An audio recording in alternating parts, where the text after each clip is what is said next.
Look at this. The picture of peace, safety, innocence. For us, this is the normal start to a human life. We've spent so much time celebrating our progress, our art, our science, our cities, that we've forgotten a terrifying truth. We've forgotten the darkness that we came from. For the first 95% of our time on this planet as Homo sapiens, this was the reality. The world wasn't our home. It was a slaughterhouse and we were the prey. We think of our history as a grand march of progress, but we're only looking at the last few pages of the book. The first chapters, the ones that truly define us, weren't a story of triumph. They were a horror show. A period of such unrelenting terror, violence, and agony that it's a miracle any of us are here at all. Forget the heroic caveman. The truth of our first 10,000 years is a story of monsters, cannibals, and a world that was actively trying to erase us. Chapter 1. The Age of Fear, born into a world of monsters. Forget the heroic timelines. Forget the neat charts of progress that show us striding confidently out of Africa to conquer the world. The real story of our first steps onto the global stage is not a success story. It was a retreat. A desperate, panicked scramble for survival in a world that was not designed for us. For thousands of years, to be human was to be prey.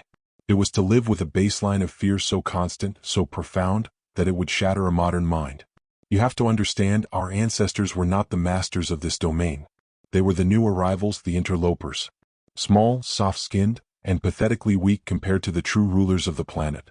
They were born into a world already populated by giants, by monsters that would dwarf the most terrifying predators of today. Their entire existence was lived in the shadow of these beasts. Every decision, every movement, was dictated by one single, overriding emotion: fear. Imagine their sensory world. Your sense of smell is a pleasant accessory. Theirs was a life-saving alarm system. Every breeze carried information: the scent of a far-off kill, the musky odor of a cave bear's den, the terrifying scent of a predator upwind. A change in the wind could mean the difference between life and death. Your hearing is dulled by the noise of civilization. Theirs was tuned to the subtlest frequencies of danger. They could distinguish the sound of a predator's footfall from the rustle of leaves made by the wind. They lived in a state of hypervigilance, their nervous systems perpetually lit up, waiting for the attack that could come at any second from any direction. This wasn't an occasional spike of adrenaline. It was a permanent state of being. The landscape of fear, as scientists call it, was their entire world. Certain areas, a riverbank known to be a predator's drinking spot, a valley that offered no clear line of sight, were simply off-limits, colored in their minds with the certainty of death. Every day was a tightrope walk over a pit of monsters. And this constant, grinding stress left a mark, not just on their minds but on our own. The things that scare you today, the fear of the dark, the startle at a sudden noise, the anxiety of being watched, these are not irrational quirks. They are echoes. They are the ghosts of a time when the world was a horror show, and fear was the price of survival. We say the word monster, and we think of fiction, of myth. But for early humans, the monsters were real. They were flesh and blood, and they were hungry. Let's start with the cats. You think a lion is impressive? Meet the cave lion, Panthera spilea. It was bigger, faster, and more powerful than any big cat alive today. It hunted in the open plains of Ice Age Europe, and a small, slow-moving human would have been a perfect, easy target. It wasn't just a threat. We were on its menu. Fossil sites have been discovered with human bones bearing the unmistakable puncture marks of its enormous canine teeth. But if you ran into the forest to escape the lion, you ran into something worse. You ran into the domain of the saber-toothed. Animals like Smilodon weren't just cats with long teeth. They were built differently, more robust, like a bear with immensely powerful forelimbs for pinning prey. Their iconic fangs weren't for biting, they were for stabbing and shearing, for opening up a catastrophic wound in a single devastating strike. You wouldn't just be killed, you would be butchered. And then there were the bears. Forget the grizzly. Imagine the short-faced bear, Arctidus simus. Standing on its hind legs, it could have been over 12 feet tall. It had long, powerful legs, built not for ambling but for running, capable of chasing down prey over long distances. It was a creature of nightmare proportions, the largest mammalian land predator of its time. An encounter with one wasn't a fight, it was an execution. Even the sky was not safe. In places like New Zealand, humans were hunted from above by the Haast's eagle, a monstrous bird of prey with a wingspan of 10 feet and claws the size of a tiger's. It was large enough to strike and kill a human with a single, devastating blow from the air. There was literally nowhere to hide. The world was saturated with creatures that were bigger, stronger, and faster than us. We were surrounded, on all sides, by real-life monsters who viewed us as nothing more than a convenient source of protein. For all the horrors the day could bring, nothing, absolutely nothing, compared to the tyranny of the night. For us, darkness is an inconvenience, defeated by a simple switch on the wall. For them, it was a suffocating blanket that handed every advantage to the things that hunted them. The night didn't belong to humans, it belonged to the monsters. Their superior vision was useless in the pitch black. But the predators? Their eyes were designed for the gloom. Their sense of smell became even more acute in the cool night air. The darkness was their cloak, their element.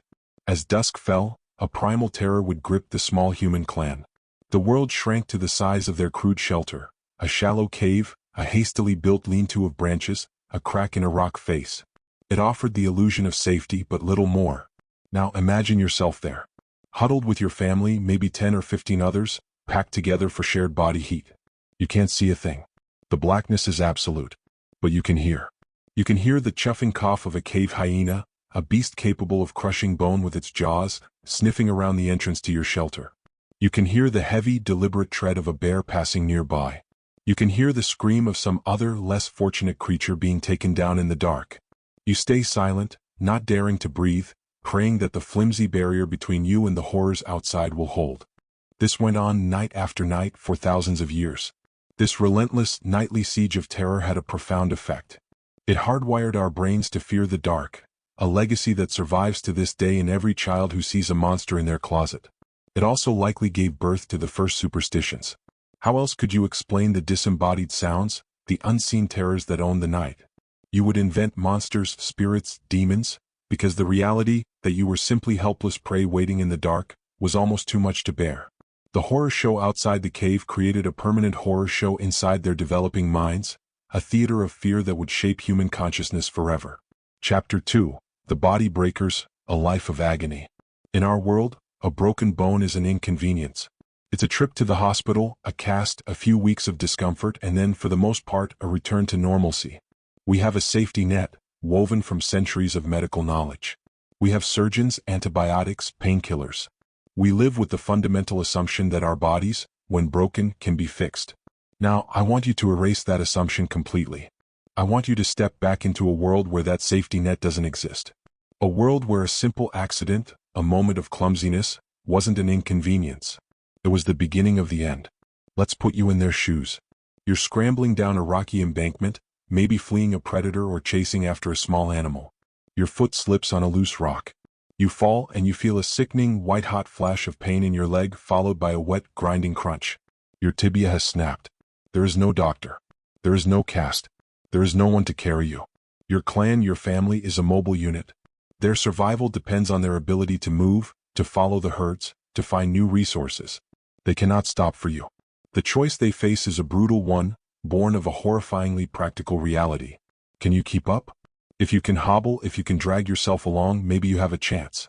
But a severe leg fracture makes you dead weight. To stay with you would be to risk the starvation of the entire group. So, with unimaginable grief and a pragmatism that seems cruel to us, they would be forced to leave you behind. Your family, the only people you know, would give you one last look of sorrow, and then turn and walk away, leaving you to the mercy of the elements and the predators you can no longer run from. This was the reality of what scientists grimly call the abandonment of the injured. It wasn't born of malice but of necessity. Every early human lived with the terrifying knowledge that their physical integrity was their only currency. A single misstep, a single moment of bad luck, and you were no longer a member of the tribe. You were a liability. And in the horror show of the first 10,000 years, liabilities were cut loose. A broken bone wasn't just an injury, it was a death sentence. The bones do not lie. When we look at the skeletons of our earliest ancestors, we are not looking at the remains of healthy, athletic palea specimens. We are looking at a catalog of pain. We are reading a story of a life of agony, etched directly into their skeletons. The evidence is overwhelming and it is brutal. Let's look at this femur. See this massive, gnarled lump of bone around the center? This was a fracture. This individual survived the initial break, but the bone healed without being set. The two sharp ends ground against each other, fusing back together at a grotesque angle. This person would have lived the rest of their life with one leg significantly shorter than the other, walking with a severe, painful limp. Every step would have been a fresh reminder of the trauma, sending jolts of pain up their hip and spine. Now look at this skull.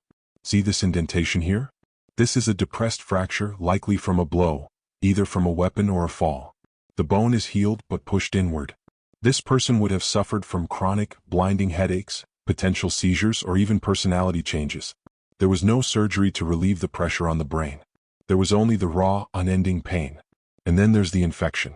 A deep cut from a flint tool, a puncture wound from a thorn, an animal bite. Today these are treatable with cleaning and antibiotics. For them, any break in the skin was an open invitation to a septic nightmare. We find evidence of osteomyelitis, a horrifying infection where bacteria colonizes the bone itself, eating it away from the inside, creating abscesses and causing excruciating, deep-seated pain that never went away. Imagine a fever that never breaks, a limb that is perpetually swollen, hot to the touch, and leaking pus, with a pain so profound it makes you want to scream. There was no relief. There was no cure. There was only the slow, agonizing process of your own body being consumed from within. Even if you were lucky enough to avoid a catastrophic injury or a deadly infection, your body was still destined to become your own personal torture chamber. The sheer physical stress of their daily lives was relentless, and it broke them down joint by joint, bone by bone. The evidence for degenerative arthritis in these ancient skeletons is staggering. We're not talking about the mild stiffness an elderly person feels today. We are talking about a crippling, debilitating disease that struck people down in what we would consider their prime. Imagine carrying heavy loads for miles every day, firewood, chunks of a scavenged carcass, your own children. Imagine the repetitive, strenuous motions of digging for roots, scraping hides, or chipping away at stone tools for hours on end. This wasn't a 30-minute workout at the gym. This was their entire life. The cartilage in their joints, the soft cushion between their bones, was simply ground away. We see it clearly in their spines. Vertebrae are compressed and fused, the spaces for nerves narrowed to a slit. They would have suffered from constant, debilitating back pain and sciatica, sending shooting pains down their legs with every movement. We see it in their knees and hips, the ball-and-socket joints worn down to raw, grinding bone-on-bone surfaces. We see it in their hands, the joints swollen and gnarled into useless claws, making the simple tasks they needed to survive and exercise in agony. By the age of 30, many of these early humans would have had the skeleton of a modern 80-year-old with a severe, untreated case of osteoarthritis. They lived in a world without pain relief. No aspirin, no ibuprofen, nothing. They woke up with pain. They lived with pain. They went to sleep with pain. Their bodies were not temples, they were prisons of agony. Life was not a gift to be enjoyed, it was a sentence of hard labor, and the warden was their own breaking body. This was the silent, grinding horror that every single one of our ancestors who lived past childhood had to endure. Chapter 3. The Cannibalism Conundrum, When Humans Were the Hunted. Of all the rules we've built for ourselves, of all the lines we have sworn never to cross, one stands as the ultimate taboo. It is a horror so profound we barely speak its name. It is the act of one human consuming the flesh of another. To us, cannibalism is the definition of monstrosity. It's the territory of madmen, of deranged serial killers, the absolute final frontier of human depravity. It represents a total breakdown of everything we consider to be human. But what if I told you that this line, this sacred, unbreakable rule, is a modern luxury? What if I told you that for our ancestors trapped in the horror show of their early existence, that line was blurred, broken, and frequently crossed out of a terrifying, simple necessity? We have been talking about a world of monsters, a world where our ancestors were the prey. It is time to confront the most unsettling truth of all. Sometimes the monster was us. Forget your modern morality. It has no place here. In a world of constant, gnawing starvation, where the hunt has failed, where the plants are poisonous, and your child is crying from an empty stomach, a new set of rules applies. What happens when you stumble upon the camp of a rival clan, killed in a landslide or by a predator? What do you see? Do you see human beings deserving of respect and burial? Or, in your starvation-addled mind, do you see the only source of calories you've found in weeks? Do you see life for your family sitting there waiting to be taken? This is the grim logic of survival cannibalism. It wasn't about ritual. It wasn't about rage. It wasn't about madness. It was, in many cases, about lunch. It was a practical, albeit horrifying, solution to a relentless problem. In a world where protein was scarce and life was cheap, the bodies of the dead, and sometimes the living, were a resource too valuable to waste. To survive the horror show, our ancestors had to become part of the horror themselves. This isn't just a dark theory. This isn't speculation. This is a story told by the scattered and butchered bones of our own ancestors. The evidence is undeniable, and it has been unearthed in caves and shelters all across the ancient world. Let's go to Gough's Cave in England. Here, archaeologists found the remains of at least 5 human individuals, dating back 15,000 years. What they found was chilling. The bones were not laid to rest. They were processed. The skulls had been meticulously cleaned and modified to be used as cups or bowls. But it was the other bones that told the darkest story. They were covered in cut marks, concentrated around the joints. The exact same kind of marks left by stone tools when butchering an animal like a deer or a horse. They were defleshing their own kind. We see patterns of filleting, where muscle was systematically stripped from the bone. We see human finger bones with chew marks on them. And most damning of all, we see the long bones, the femurs and tibias, deliberately smashed open. Why? For the same reason they smashed the bones of buffalo or giant elk, to get to the rich, fatty marrow locked inside. These were not the actions of a sacred burial ritual. This was the work of a butcher. This isn't an isolated case. At Grandolina in Spain, the 800,000-year-old remains of an early hominin species, Homo antecessor, were found mixed in with animal bones, all bearing the same marks of butchery. They were hunting and eating each other. In sites all over Europe we find the same terrifying signature. Human remains treated with no more reverence than the carcass of a wild animal. The evidence screams at us across the millennia. We were on the menu. And our own species was doing the hunting. What does this do to the human mind? What happens to a society when the person who looks just like you is not just your competitor but a potential meal? It introduces a new and deeply intimate layer of fear into the human experience. The monster was no longer just the beast in the woods. Now it had a human face. This reality would have fundamentally shaped all human interaction. Trust, a fragile concept even in the best of times, would have been almost impossible to establish between different groups. Every encounter with a stranger, another clan wandering into your territory, would be fraught with a terrifying ambiguity. Are they a potential ally? Or are they sizing you up, calculating the risk versus the reward of a hunt? The very sight of another human being would trigger a primal life-or-death calculation. This is the birth of true tribalism, in its most brutal and paranoid form. The world would have been divided into 2 simple categories, us and them. Us was your small immediate kin group, your family, the people you relied on for protection. Them was everyone else. And they were not just outsiders, they were a different category of being entirely. They were food. This isn't just about survival, it's about the dehumanization required to make survival possible. You cannot butcher and eat something you see as an equal. You first have to make it an other, an animal. This was the ultimate corruption of the human spirit, a necessary evil forced upon us by a world without mercy. It meant that even if you survived the predators, the accidents, and the diseases, you still weren't safe. The final horror in this unrelenting show was the terrifying realization that the most dangerous predator you could ever meet, the one with the intelligence to outsmart you and the tools to dismember you, was your own kind. The horror show wasn't just something that happened to our ancestors. It was something they became. Chapter 4. The Great Dying Humanity on the Brink of Extinction. After thousands of years of cowering from monsters and competing for scraps, something had begun to change. Humanity was adapting. We were getting smarter. Our tools were getting better, our social groups more complex. We had spread out from Africa, populating corners of Asia and Europe. We were still far from being masters of the planet, but for the first time we had a foothold. We were surviving. We were on our way. And then the world broke. It didn't happen slowly. It wasn't a gradual change in the climate. It was an explosion of such violence and power it is almost impossible for a human mind to comprehend. Far away on the island of Sumatra, a mountain was about to unleash a level of fury the planet had not seen in millions of years. This was the Toba supervolcano. And it was about to trigger the single greatest catastrophe our species has ever faced. There was no warning. One moment the world was normal. The next, a sound louder than any sound ever heard by human ears ripped across the continent. A pillar of ash, smoke, and molten rock was blasted nearly 30 miles into the sky, punching a hole straight through the atmosphere. The eruption was over 5,000 times more powerful than a modern volcanic eruption like Mount St. Helens. It vomited out nearly 3,000 cubic kilometers of material, enough to bury the entire state of Texas several feet deep. For the humans living nearby in Southeast Asia, death would have been instantaneous, a wave of superheated gas and ash moving at the speed of sound, incinerating everything in its path. But for the rest of humanity spread across the globe, the horror was just beginning. They wouldn't know what had happened. They would only know that the sky, the source of light and life, had suddenly declared war on the world. The greatest act in our horror show was about to begin, and the villain was the planet itself. The ash from Toba didn't just fall.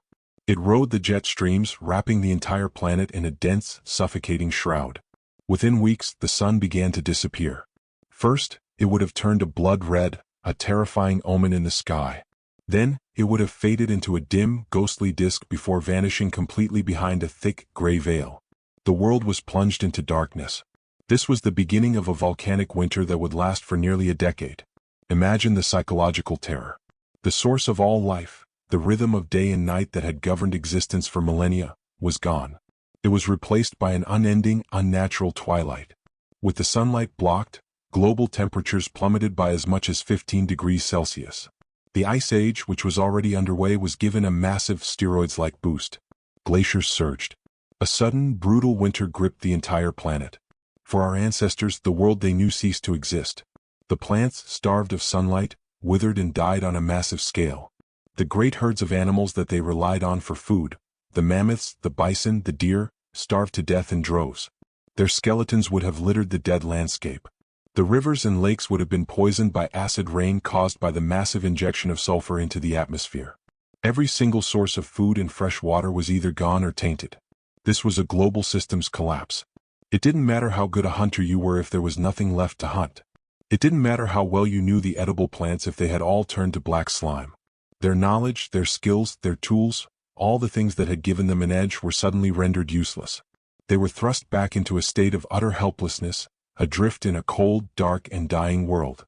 The horror wasn't just that they were starving, it was that the planet itself seemed to be actively trying to exterminate them. This planetary cataclysm triggered the single closest brush with extinction our species has ever had. This is the Toba catastrophe theory. Geneticists studying the DNA of people all over the world today have found something astonishing. We are all remarkably similar. We have less genetic diversity than a typical troop of chimpanzees. And the reason for that, the evidence suggests, is that we all descended from a tiny, desperate handful of survivors of this global winter. The population of Homo sapiens crashed. It is estimated that our numbers dwindled to as few as 3,000 to 10,000 individuals total for the entire planet. Think about that. That's the size of a small town today. That was the entire breeding population of our species, scattered in tiny, isolated pockets, likely clinging to coastal areas where they could eke out a miserable existence on shellfish and seaweed. Every other human on Earth was dead. Imagine the isolation. Imagine being in a group of maybe 30 people, huddled in a cave, watching your friends and family die of starvation and cold. You would assume you were the last people alive. You would have no way of knowing that a few hundred miles away, another tiny group was doing the exact same thing. For all you knew, your family was all that was left of humanity. The weight of that loneliness is incomprehensible. This was humanity's darkest hour. The Great Dying. This was the ultimate test. Trapped on a frozen, poisoned planet, starved and freezing in the dark, with no guarantee the sun would ever return. This wasn't just a horror show of monsters and cannibals anymore. This was a silent, global funeral. The fact that any of us are here today is a testament to the sheer, stubborn, unimaginable resilience of that tiny handful of ancestors who stared into the abyss of total extinction and refused to let go. They survived the end of the world so that we could have one of our own. Chapter 5. The Dawn of Cruelty, the Birth of Human Warfare. They survived. Against all odds, the desperate, starving handful of human survivors of the Great Dying held on.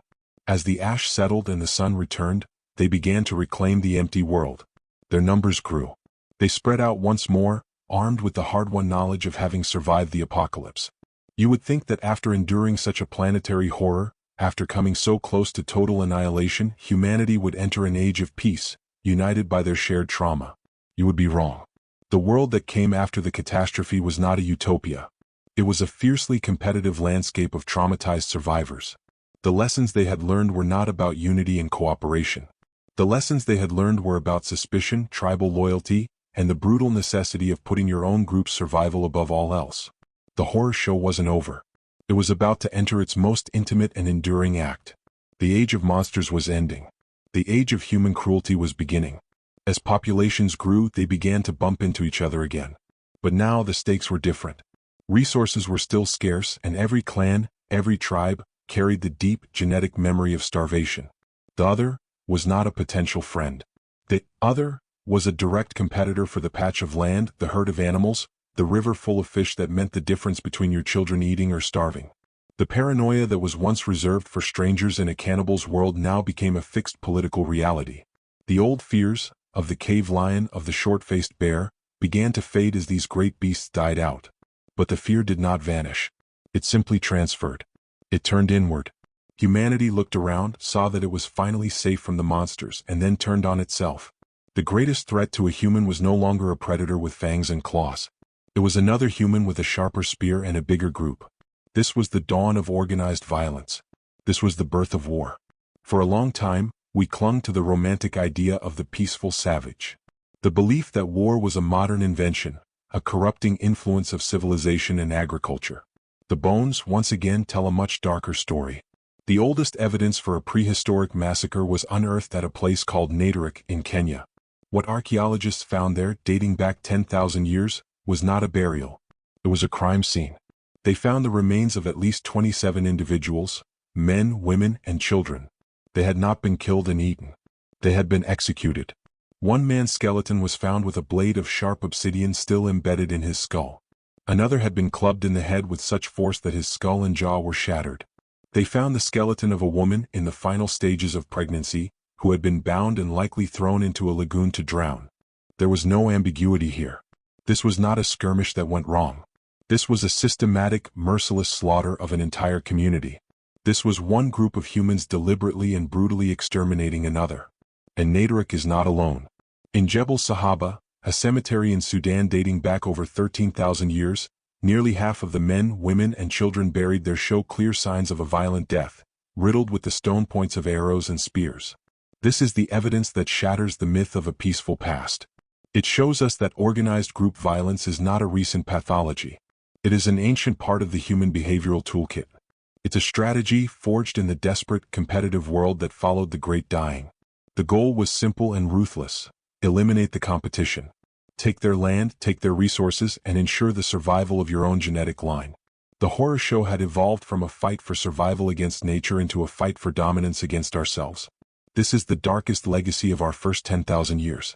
The fear, the trauma, the brutal logic of tribalism, it didn't just disappear. It became part of us. It is the ghost in our machine. We are the descendants of the survivors. Not just the survivors of monsters and ice ages, but the survivors of massacres.